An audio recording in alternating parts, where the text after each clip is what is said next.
भैया टाउन कराची की मार्केट अच्छी होने वाली है, ये एक ऐसी बात है जो हम सुनने के लिए बेताब हैं। जो अक्सर लोग जो यहाँ बुराई करने आ जाते हैं या जो इनकी हमेशा कोशिश रहती है कि यार बहरिया के बारे में सिर्फ बुरा बुरा भला लिखो, तो कभी हम भी इंतजार में हैं कि कभी हम ऐसे लोगों को जवाब दे सके कि देखो पाकिस्तान में मामलात इसी तरीके से तय पाए जाते हैं। सिस्टम बना हुआ है लेकिन बस सिस्टम में रुकावटें आ जाती हैं जिसकी वजह से आपको बातें करने का मौका मिल जाता है। लेकिन ये सब चीजें अब आपके सामने हैं, मार्केट के सिर्फ र्यूमर्स हैं, कितनी हकीकत है, क्या चीजें हैं, ये सब कुछ वक्त आने पे पता लग जाएगा। लेकिन एक बात तो तय है कि बहुत जल्द जिस डील का इंतजार था, जिस मामलात के तय होने का इंतजार था, मलिक रियाज के आ जाने से चीजों को बेहतर होने का इंतजार था, वो जरूर हो के रहेगा। हो सकता है लेट सवेर हो जाए, आज ना हो, कल ना हो, परसों हो, लेकिन जरूर इन चीजों की तरफ, क्योंकि ये वही तो इन्वेस्टर है जो पाकिस्तान के अंदर मेगा इन्वेस्टमेंट करते हैं। पाकिस्तान में जितने भी पॉलिटिशियन है वो भी इस टाइम ढूंढ रहे हैं कि हम बाहर से इन्वेस्टर्स लेकर आए जो पाकिस्तान में इन्वेस्टमेंट करें और लोगों को रोजगार मिले। लेकिन जब हम अपने ही इन्वेस्टर्स को पाकिस्तान से बाहर भगा देंगे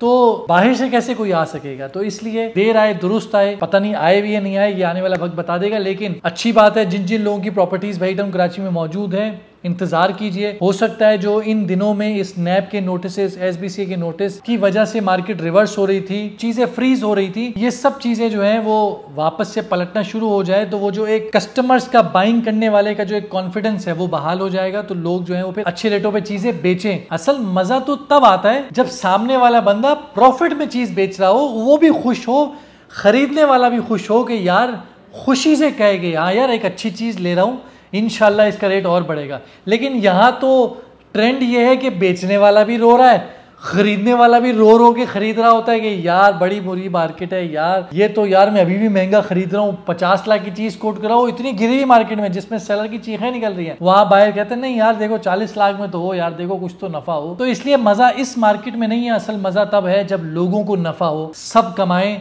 तो ही चीज़ें आगे बेहतर रहती हैं। इस तरह नुकसान करके चीज़ों से एक का नुकसान करके अपनी जेब में डालेंगे तो सामने वाले का भी नुकसान हो जाता है। तो इसमें किसी का नफा नहीं है। तो अपना बहुत बहुत ख्याल रखें, इंतजार रखें, चीज़ें मजीद बेहतर होंगी। जिन जिन बाइंग साइड पे लोगों ने अभी तक फैसले नहीं किए हुए कर लें, बाद में आप ये ना कहिएगा कि ब्रोकरों ने मार्केट बढ़ा दी। र्यूमर्स ही होते हैं जिसकी वजह से रेट नीचे आता है और र्यूमर्स ही होते हैं जिसकी वजह से रेट ऊपर जाता है। ऑन ग्राउंड चीज़ पहले भी वैसी थी, आज भी वैसी है और इंशाल्लाह आने वाले वक्तों में भी वैसी ही रहेगी। और जाते जाते उन बायर्स के लिए मैसेज है कि विलास की प्राइसेस पहले भी ड्रॉप नहीं हुई भी थी और अब भी ड्रॉप नहीं है, अब मजीद बढ़ने के चांसेस हैं। जो प्राइसेस ड्रॉप थी वो प्लॉट्स में मेगा डाउन थी, उसमें चांसेस हैं कि उसमें भी चीज़ें जो है बढ़ जाएंगी।